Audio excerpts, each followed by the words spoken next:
Ma'am, we received a report regarding this address and we need to investigate. That has to be a mistake. Here's the official file. That's what my daughter said as she watched the police enter our home. I was in shock, and when the officer opened the folder with the evidence, I froze. Welcome to Velvet Vendetta. My name is Laura Morgan. I'm 36 years old, and I live in a house that looks perfect from the outside, but on the inside, it feels like a prison decorated with flowers. 5 years ago, I quit my job. Julian said my salary wasn't worth the stress, that I deserved to rest and take care of our home. At first, it sounded like he was being sweet. Today, it sounds like a trap. Since then, I've lived far from my family, with no income of my own, and no friends nearby. Julian controls everything: what I wear, what I spend, even what I eat. And yes, I know what you must be thinking. Why did you let it happen? I ask myself that same question every single day. But when you have no money, no support, and a 12-year-old daughter who depends on you, you learn to survive. You learn to stay quiet. You learn to swallow your pride. But there was one thing I could never control: what my daughter, Rena, saw. And she saw everything, even when she pretended she didn't. That morning, I woke up thirsty. It was 3:17 a.m. I went downstairs for a glass of water, but I heard Julian's voice. He was in his study, talking to himself, or maybe to someone on speakerphone. I couldn't make out the words. "Everything okay?" I asked, peeking through the door. He jumped slightly but then smiled. "Just working. Go back to sleep, honey." "Do you want some tea?" "No, you've done enough for today." I went upstairs with my heart racing. Whenever he was overly kind, something bad always followed. I went into Rena's room just to see if she was covered, but she was wide awake, staring at the ceiling. "Can't sleep?" She turned and looked at me. "Mom, can I ask you something?" "Of course. Why do you let him talk to you like that?" The silence in the house echoed in my chest. "What do you mean?" "Like this morning at breakfast. He said your hair looked disgusting and you just laughed." She stared at me. "If I said something like that, you'd make me stand up for myself." I took a deep breath. "He just says things like that when he's stressed. He doesn't mean it." "You say that even when he makes you write apology letters?" She saw that. "Mom, I see everything, even when you two think I'm asleep." 3 months ago, if anyone looked from the outside, they'd say I had the perfect life: the spotless house, the perfectly manicured lawn, the towels folded just right, dinner served on time, a successful husband, an exemplary daughter, and me. The submissive, smiling wife, Laura Morgan, the woman who knew her place. That's what they'd say. At the pharmacy where I work part-time, they call me kind. At Rena's school, they call me involved. In the neighborhood, reserved and polite. And at home, I was just a reflection of what Julian wanted me to be. But you might be wondering, why did I put up with it all? I've asked myself that so many times. The truth is, when I met Julian, I was still working as a librarian. I loved my job. I had plans, dreams, but shortly after I got pregnant with Rena, he said it would be best if I quit to dedicate myself to our home. "It will only be for a little while," he said. I believed him. I left my job. I moved with him to another city, far from my parents, far from any of my friends. And that's when he started to change. First, he took away my bank card. Then he started demanding receipts for everything I bought. Before I knew it, I was completely dependent, with no money, a small child, and too ashamed to ask for help. By then, he was already calling me several times a day. He wanted to know where I was, what I was doing, who I had spoken to, and I just said everything is fine. Rena grew up watching all of this. At first, I thought her quietness was just teenage moodiness. She spent more time in her room. When she spoke to me, it was with caution. But maybe what she was really doing was observing. It was a random weeknight when everything inside me started to break. Julian was away on a business trip. Rena and I were having dinner alone. For the first time in a long time, she told me about school, about her friends, about a book she was reading. I almost cried right there, eating macaroni and cheese. Then she asked, "Mom, can we order a pizza tonight?" Pizza. Something so simple. But my first impulse was to look at the takeout menu stuck to the fridge. Then I did the mental math, calculating the budget Julian had left for me. It was always like that. Every single penny had to be justified with a receipt. "We should probably wait for your dad to get back," I mumbled. Rena didn't answer. She just looked down. That night at 2 a.m. my phone rang. It was Julian. "Why didn't you answer sooner?" he asked coldly. "I was asleep," I whispered. "Write an apology letter. Now, 5 paragraphs. Email it to me, Julian, please. You need to understand what responsibility is." I got out of bed, trembling. Rena was watching me from the hallway. I thought she was asleep, but she wasn't. She saw everything, even the moment I turned on the laptop to start writing the letter. The next morning, he called again. He wanted to know if I had gone to the bank, if I remembered Rena's tutoring session, if I had cleaned his office. And for every answer I gave, he demanded a photo as proof. It was in this cycle of obedience, fear, and silence that I learned to survive. But that morning, after writing the apology letter, something inside me shattered, and for the first time, I asked myself, if he really loved me, why was I so afraid of him? After that night, I started watching Rena differently. I thought I was hiding everything from her. I believed my quiet voice, my long sleeves, and my forced smiles were enough. But my daughter, she saw, and worse, she understood. One afternoon after school, she was doing her math homework. She called me over. "Mom, can you help me with this fraction?" I sat down next to her. As I leaned over to look at her notebook, the sleeve of my sweater slid up a bit. She noticed. "Are you okay, Mom?" I tried to smile. "It's just a scratch, nothing serious." She pretended to believe me, but her eyes were analyzing me.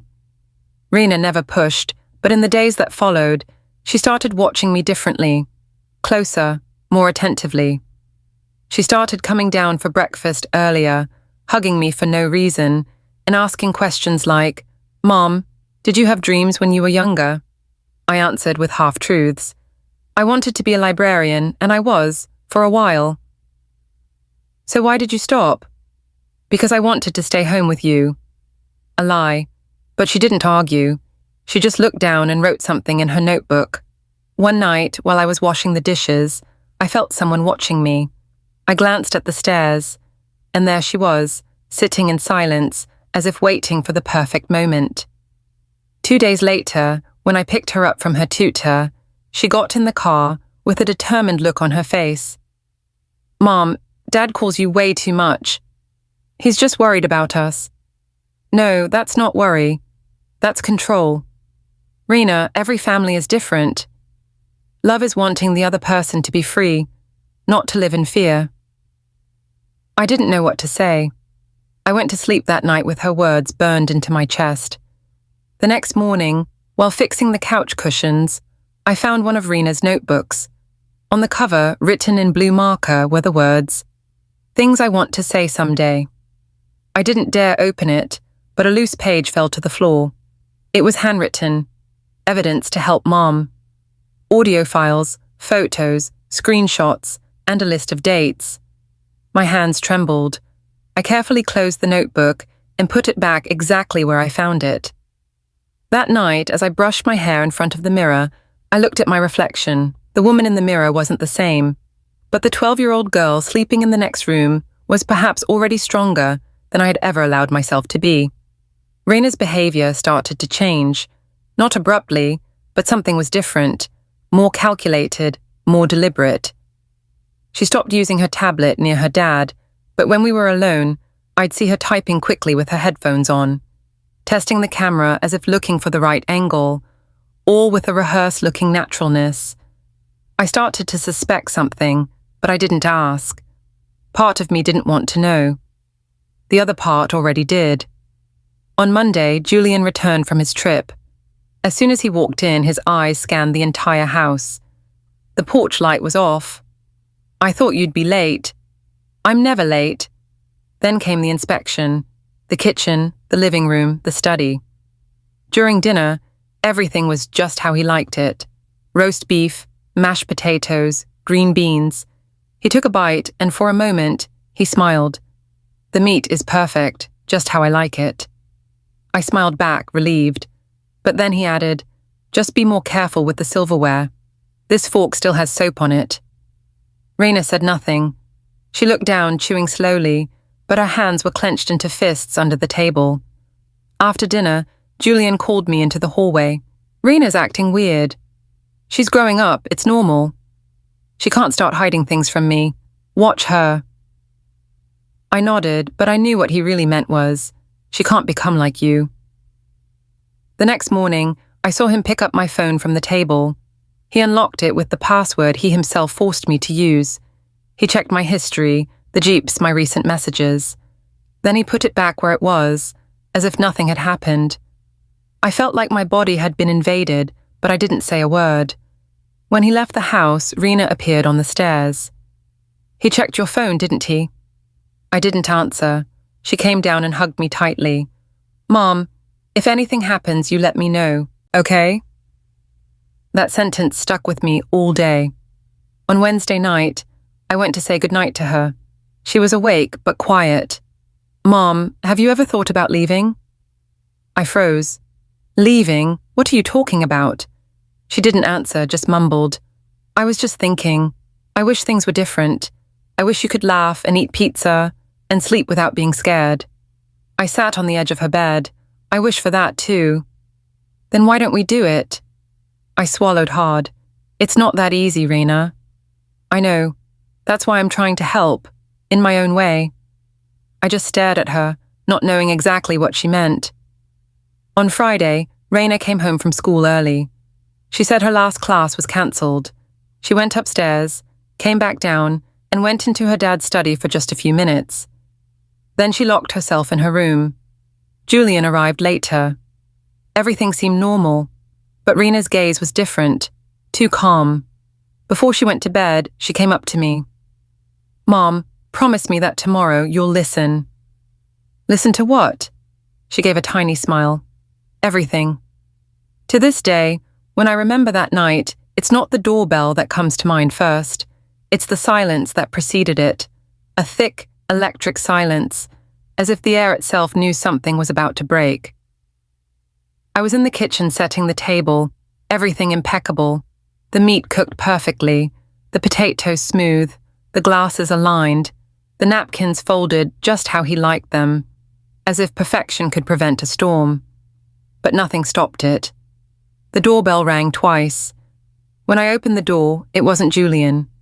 It was 2 police officers, a man with a serious expression and a woman with firm eyes, but filled with something I couldn't place.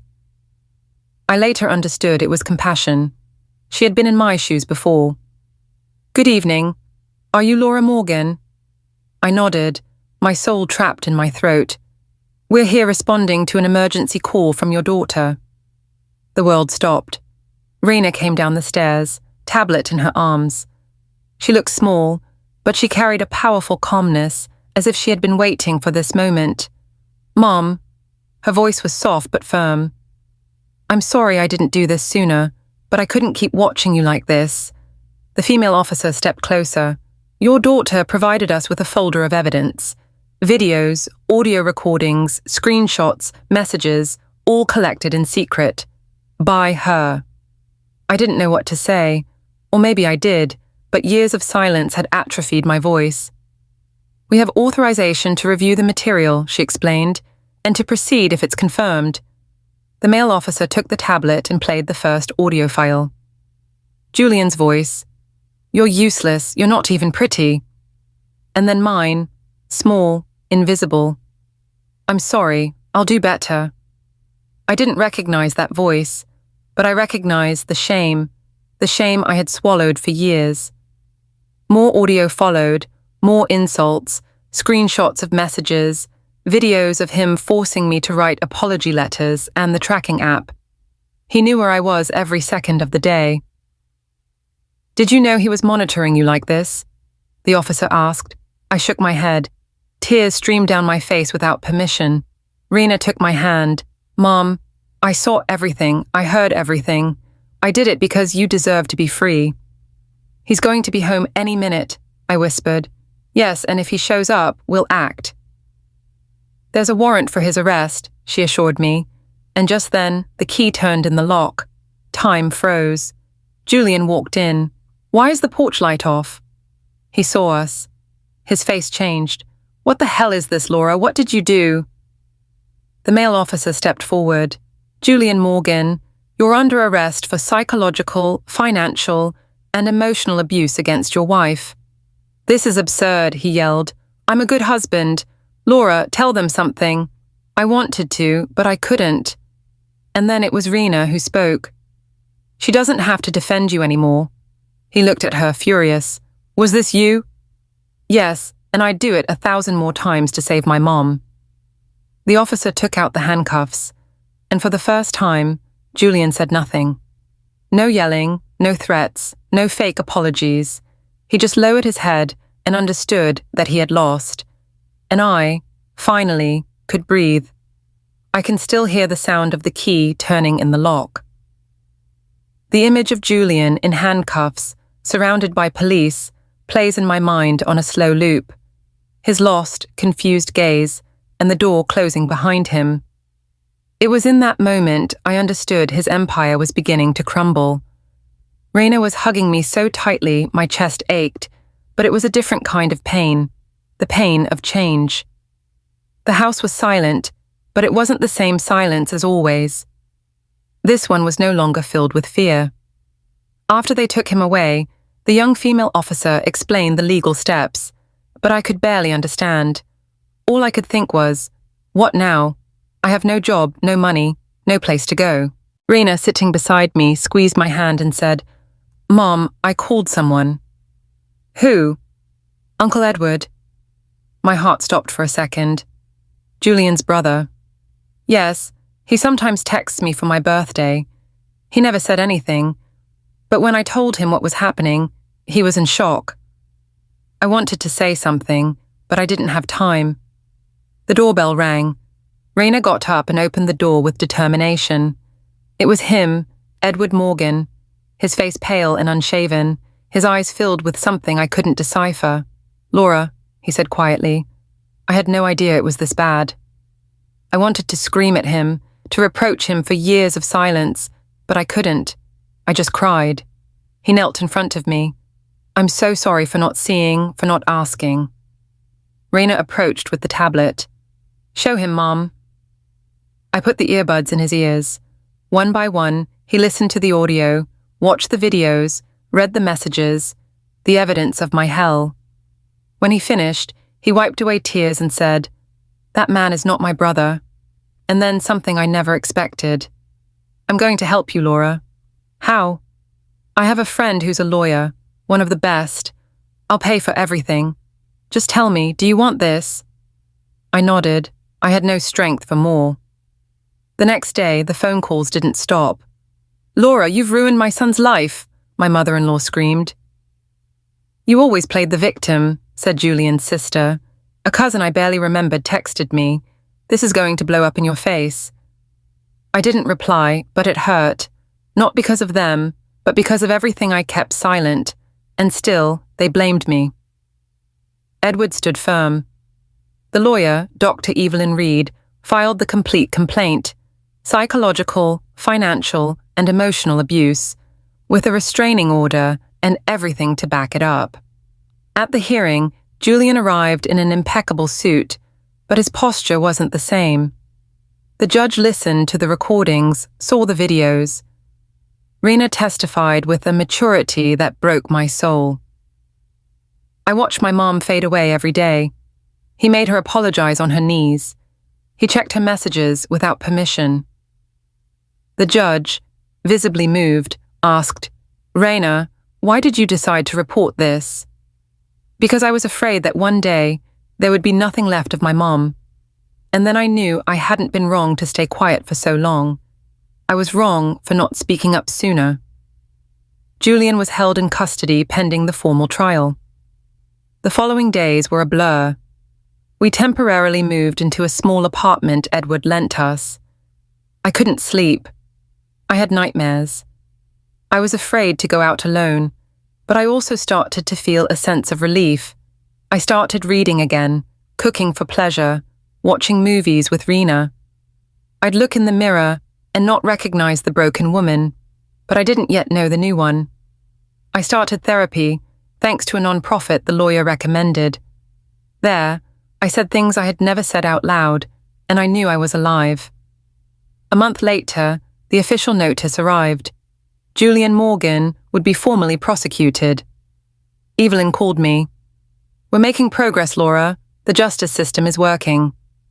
That night, I went back to the old house alone. I had to pick up some papers. Edward had given me the key. I walked in. The house smelled the same, but I felt no fear. I went to the bedroom, looked in the mirror. I wasn't the same.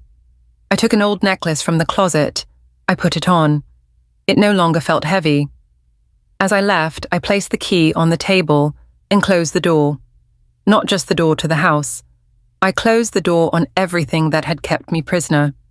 Outside, as I walked toward the taxi, I looked at my phone. A notification. Dr. Evelyn Reed. "Laura, I need you to come to the office tomorrow. We discovered something serious. It's about Julian, and you weren't the only one." My body went rigid.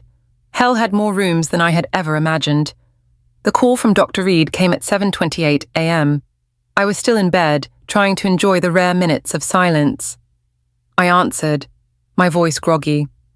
"Laura, good morning. I need you to come to my office. It's urgent." "Did something happen with the case?" "We discovered something very serious and it could change everything." My heart leaped into my throat. I jotted down the new address. She had moved to a new office, and went. When I arrived, she was already waiting for me with a folder in her hands and an exhausted look on her face. "Please, sit down." I sat, trying to guess what was behind that serious expression. She opened the folder and took out a photo, sliding it across the table toward me. "This is Isabella Cortez. She was Julian's girlfriend. They dated about 10 years ago. What about her?" Evelyn took a deep breath. "Isabella contacted the DA's office after seeing your case in the news. She lives in another state, but she kept evidence. She reported a pattern of psychological abuse identical to what you experienced, perhaps even more severe." My stomach churned. "Is she okay?" I asked. "Stronger than ever, but what she went through, Laura." "She had to flee. She said the abuse was escalating, that he started with emotional control and then moved on to direct threats." "Flee?" "Yes. She left town without telling anyone. He stalked her for a while. She said Julian would find her in places she had never told anyone about, that he blackmailed her, showed up at her job, made up stories to her coworkers and neighbors. He hunted her." "Exactly." I gripped the edge of the chair, my skin crawling, my fingers trembling. "And she wants to testify?" "She is going to testify. She's already on her way. She's determined." "Why now?" Evelyn looked me in the eyes. "Because she saw what your daughter did for you. And she said, if her daughter had that courage, maybe I can also do what I never could." My eyes filled with tears. "We're going to win, right?" Evelyn nodded. "Now more than ever, Laura. You are no longer alone." In the courtroom, the air was thick with formality and tension. The room was packed, lawyers, press, onlookers. I saw faces that used to smile at Julian. Today their eyes met mine, but then they quickly looked away. Isabella walked in. Her steps were firm, her face serene. When our eyes met, we shared a moment of wordless recognition. When it was her time to testify, she spoke without hesitation. I fled. The abuse started subtly. Comments, humiliations. Then came the threats, the control, the pressure. He wanted me to disappear. When I decided to leave, he hunted me for weeks. He sent messages. He appeared wherever I went. He found me by following trails I didn't even know I was leaving. I was afraid for my life, but I managed to get away. I stayed silent. I lived in silence for years until I heard about Laura's case and understood I wasn't alone. The courtroom fell silent. She looked at me. I'm so glad your daughter was brave. If it weren't for her, maybe he would have done the same thing to you that he tried to do to me. Rena squeezed my hand. I could only cry in silence. Isabella presented her evidence, screenshots, old audio files, dates, comparisons to what I had lived through. It was impossible to ignore. Julian tried to interrupt, to deny, to justify himself. His lawyer pointed to technicalities, tried to create doubt, but Evelyn was relentless. She showed the dialogues, the pattern. She showed that this wasn't an isolated case. It was repetitive and dangerous. The judge read the verdict. I sentenced Julian Morgan to 20 years in a state penitentiary for repeated practices of psychological violence, emotional coercion, and abuse of liberty, causing harm to the mental integrity of Laura Morgan and Isabella Cortez. The court recognizes the recurring and aggravated pattern of these crimes. The weight of those words fell like a waterfall. Julian, unable to defend himself, stood motionless. Rena hugged me. Isabella came over. We joined in a silent gesture. Two women who survived. Outside, the sun was breaking through grey clouds. The press was waiting. They said I was having a moment of redemption. I just thought, it finally happened. In the following days, I did interviews for radio shows and social media. Don't let the silence destroy you, I said. Ask for help. Don't stay quiet. It was my daughter's voice that freed me. Today, I want to be that voice for other women. His family slowly distanced themselves. Uncles who had tried to pressure me issued public apologies. Some distant relatives reached out, saying they never knew the whole truth. Edward stayed by my side, not out of duty, but by choice. Rena and I moved to a new city. We started over. She started smiling again. She wants to study journalism. She wants to give a voice to those who haven't found theirs yet. I received an email from Isabella. It was because of your courage, Laura, that I broke my silence. Today I can breathe. I replied with a sentence that was both heavy and liberating. Together we broke the cycle. Now we are freedom. That day, I went to the penitentiary, not to see him, but to sign the papers that gave me rights to the assets he had always tried to control me with. He was escorted past me. Our eyes met for a second. He smirked. I smiled back. But my smile said, "You lost everything." Today, I sleep without fear. I cook with loud music on. When the doorbell rings, I open it without hesitating. If anyone asks why it took me so long to act, I'll say it's because true freedom requires burning your internal chains, not just breaking them on the outside. Thank you, Rena, for saving me, for being the courage I didn't have. Now it's my turn to be that courage for others. And since you've made it this far, tell me, have you ever experienced something similar? What would you have done in my place? Write it in the comments. Your story could help other women find their voice. And if you listen to my story until the very end, leave the phrase "silent freedom" in the comments. That way, I'll know you were with me until the last second, and that in some way, we recognized each other. Thank you for watching Velvet Vendetta.